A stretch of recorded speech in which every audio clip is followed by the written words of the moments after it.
So in terms of that kind of conversation, the weak accountability structures are providing another difficulty. The Inspector of Prisons, who is the only body which enjoys unfettered access to prisons at night and during the day and whenever he wishes to, has only been put on statutory footing 2 years ago, and he has a staff of 3 for all the 14 prisons, which results in inspection reports which are lacking detail. We are not aware of any structure for inspections that anybody from the civil society like ourselves could contribute to, in terms of what the office needs to be looking at.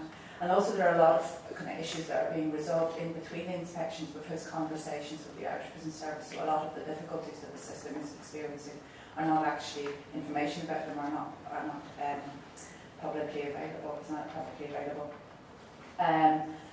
And also there is no, as I say, there is no system of individual complaints, so the prisoners have nowhere to go to in terms of the response of the Irish government is, oh, sure, there are chaplains.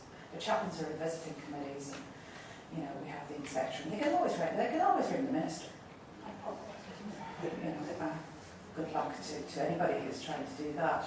But that's the response, which actually shows that there is on an official level, there is a lack of understanding of what accountability is and what the system of individual complaints is, and we have been pushing very hard for prisoner ombudsman to be established, but I don't think that that's going to happen. I've got 2 minutes, so I'm just going to say that the most worrying, and as I say, the recession that hit the south of Ireland, which is very deep, has slightly changed that debate. But a few years ago, the government has acquired a site in the north of Dublin, right in the middle of nowhere on the M50, with no infrastructure around it.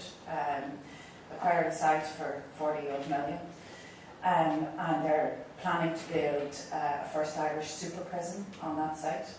It's called Thornton Hall, and that's being held as a holy grail.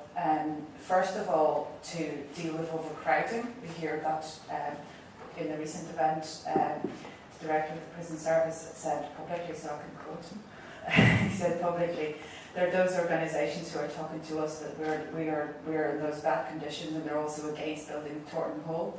But of course we're against building Thornton Hall.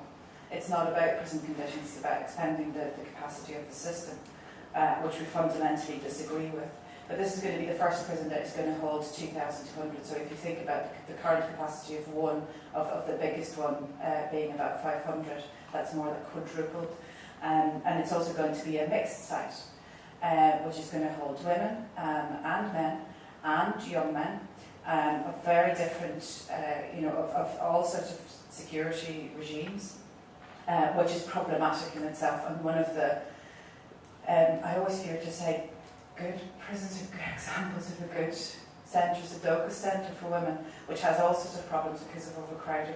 They're also proposing to move that, and I think the DOCA centre has been kind of held internationally as a model of engagement with women prisoners for a long time.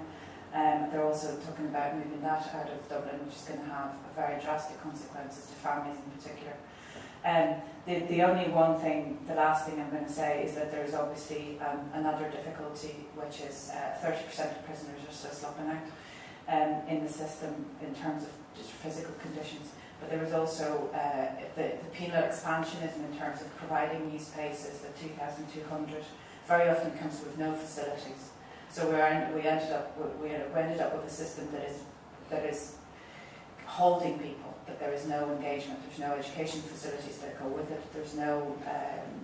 There are no resettlement facilities that go with it. There are no healthcare facilities that go with it. So we are talking about a system which holds 4,200 people on any given day, without or with very limited access to anything, essentially. So thanks very much.